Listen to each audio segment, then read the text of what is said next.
దేవుని నామానికి స్తోత్రం. అదేవిధంగా అద్భుతమైన రీతిలో మరొకసారి ఈ యొక్క 40 రోజుల ఉపవాస ప్రార్థనలో మనం 40వ రోజులో కూడా మనం వచ్చేసి ఉన్నామండి. చూడండి, మీరు చూస్తున్నారు, మీరు వెనకాల బ్యాక్గ్రౌండ్ అంతా కూడా చూస్తున్నారు. ఈరోజు మనకు 40 రోజుల ఉపవాస ప్రార్థనల ముగింపు సభ జరగబోతుంది కనుక మరొకసారి ఈ యొక్క ఉదయకాల సమయంలో మీతో కలిసి ఈ యొక్క వాక్యాన్ని పంచుకోవడానికి దేవుడిచ్చిన యొక్క అద్భుతమైన అవకాశాన్ని బట్టి దేవుని నామానికి మహిమ కలిగిన రాగాక. కనుక ముందుగా వాక్యాన్ని చదువుకుందాం. యెషయా గ్రంథం 58వ అధ్యాయం 6వ వచనం. దుర్మార్గులు కట్టిన కట్లను విప్పుటయు, కాడి మాను మేకులు తీయుటయో, బాధింపబడిన వారిని విడిపించుటయో, ప్రతి కాడి విరగొట్టుటయో నేను ఏర్పరచుకున్న ఉపవాసము గదా అని అంటున్నాను. దేవుని నామానికి స్తోత్రం. హల్లెలూయా.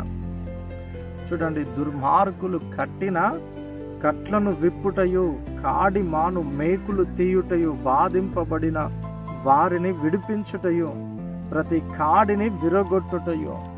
ఉపవాసం అంటే చూడండి, దుర్మార్గులు కట్టిన ఆ కట్ల నుంచి విడుదల పొందడమే అంట కదా. దుర్మార్గులు కట్టిన కట్ల నుంచి విడిపించబడడం, అనేకులకు విడుదల కలగడమే ఈ యొక్క ఉపవాసం అంట కదండి. కనుక మీరు ఉపవాస ప్రార్థనలో ఎంతమంది అయితే పాల్గొంటున్నారో ప్రతి ఒక్కరి యొక్క కట్లను దేవుడు తెంచడానికి ఆయన సిద్ధంగా ఉంటున్నారు. హల్లెలూయా.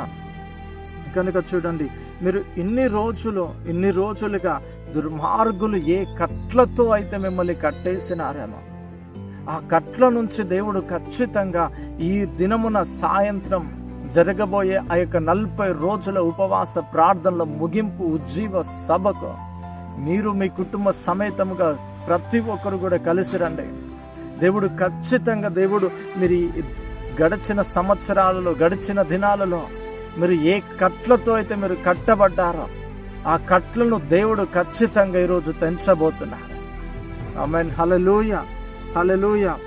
బాధించబడు వారిని విడిపించబడబోతున్నారు. మీరు ఏ విషయాలలో అయితే ఎవరి చేత మీరు బాధించబడ్డారో, ఏ విషయాలలో మీరు బాధింపబడ్డారో, ఎవరి చేత మీరు బాధించబడ్డారో ఆ యొక్క బాధలో నుంచి దేవుడు మిమ్మల్ని విడిపించబోతున్నాడు. నెక్స్ట్ చూడండి, ప్రతి కాడిని దేవుడు విర్రగొట్టబోతున్నాడు. అది ఆర్థిక సమస్యలనే కాడి కావచ్చు, దరిద్రం అనే కాడి కావచ్చు, శాపం అనే కాడి కావచ్చు. ఈ యొక్క 40 రోజుల ఉపవాస ప్రార్థనల ముగింపు లోని కూడా మనం వచ్చేసి ఉన్నాం. ఈరోజు బహుబలమైన ఆరాధన జరగబోతుంది. సాయంత్రం బహుబలమైన అద్భుతమైన వర్తమానం విడుదలవ్వబోతుంది. కనుక దేవుడు ఈ రోజు నిన్ను దేవుడు స్వతంత్రునిగా ఎంచబోతున్నాడు. ఆమేన్. హల్లెలూయా. ఎంతమంది నమ్ముతున్నారండి? ఈరోజు దేవుడు మిమ్మల్ని గొప్ప స్వతంత్రులుగా దేవుడు ఎంచబోతున్నాడు. దేవుడు మీ పక్షాన ఉండి దేవుడు గొప్ప కార్యములు జరిగించబోతున్నాడు. కనుక మీరందరూ కూడా కలిసి కుటుంబ సమేతముగా మీ గ్రామములతో పాటు మీ కుటుంబ సమేతముగా ప్రతి ఒక్కరు కూడా కలిసి రండి. మనమందరం కూడా దేవుని యొక్క రాజ్య స్థాపనను ఆ స్థలంలో దేవుడు జరిగించబోతున్నాడు. కనుక ఎవ్వరు కూడా ఏ విషయంలో కూడా నిర్లక్ష్యంగా ఉండకండి.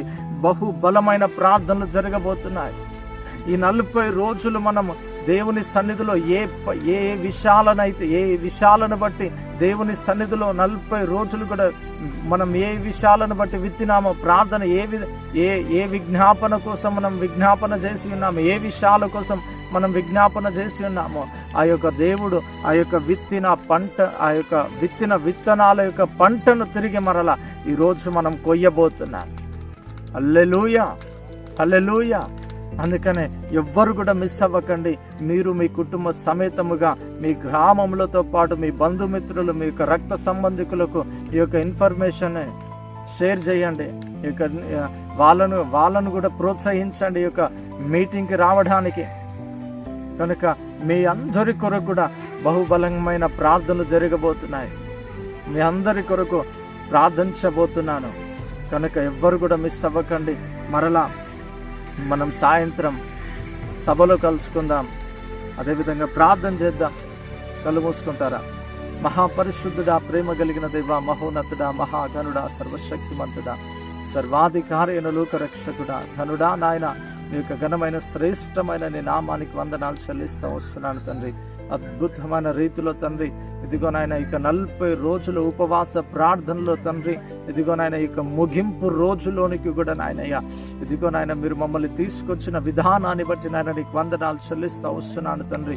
ఈ రోజు నాయన ఎంతమంది ప్రజలు వస్తున్నారు నాయన, ప్రతి ఒక్కరికి నాయన గొప్ప విడుదల నాయన మీరు అనుగ్రహించబోతున్నందుకై నీకు వందనాలు చెల్లిస్తూ వస్తున్నాను తండ్రి. సంవత్సరాలు తరబడి నాయన బిడ్డలు ఏ కాడి మ్రాను కింద ఉంటున్నారు నాయన, ఇదిగో నాయన ఆ కాడులను నాయన మీరు విరగొట్టబోతున్నందుకే నీకు వందనాలు చెల్లిస్తూ వస్తున్నాను తండ్రి. ఇదిగో నాయన నామకార్థపు క్రైస్తవులను ఇదిగో నాయన దేవా నాయన మీరు గొప్ప ఉజ్జీవములోనికి నాయన మీరు నడిపించబోతున్నందుకే నేను నాయన నీకు వందనాలు చెల్లిస్తూ వస్తున్నాను తండ్రి. ఇదిగో నాయన బిడ్డల పక్షాన నాయన మీరు ఉండి గొప్ప కార్యములు నాయన మీరు జరిగించమనితో ప్రార్థిస్తూ వస్తున్నాను తండ్రి. ఇదిగో నాయన ఇదిగో నాయన సాయంత్రం జరగబోయే సభంతా కూడా నాయన నీ నామానికి మహిమకరంగా జరిగించుకోనండి తండ్రి. వస్తున్న ప్రతి ఒక్క బిడ్డల నాయన గొప్ప ఇదిగో నాయన పాపములతో వస్తున్న వారు నాయన గొప్ప మారు మనసు పొందే గొప్ప కృపను దయచేయండి తండ్రి. ఇదిగోనైనా నీ రాజ్య స్థాపనకై తండ్రి గొప్ప వెలుగైన ఇదిగోనైనా జ్యోతుల వలె ఈ లోకంలోనైనా బిడ్డలనైనా మీరు ఇదిగోనైనా వెలిగించబోతున్నందుకే నీకు వందనాలు చెల్లిస్తూ యేసు క్రీస్తు నామంలో అడిగి వేడుకొనుచున్నాము తండ్రి. ఆమేన్. దేవుని నామానికి స్తోత్రం. కనుక ఎవ్వరు కూడా మిస్ అవ్వకండి. సాయంత్రం 6 గంటలకి ఈరోజు 40 రోజుల ఉపవాస ప్రార్థనలో ముగింపు ఉజ్జీవపు సభ జరగబోతుంది. అది 5 గంటలకే సాయంత్రం 5 గంటలకే ప్రారంభించబడబోతుంది. కనుక ఎవ్వరు కూడా మిస్ అవ్వకండి. మీరు మీ కుటుంబం సమేతముగా అందరూ కూడా కలిసి రండి. అందరం కూడా మరలా మీటింగ్ లో కలుసుకుందాం. అంతవరకు సెలవు. Thank you. Praise lord. God bless you.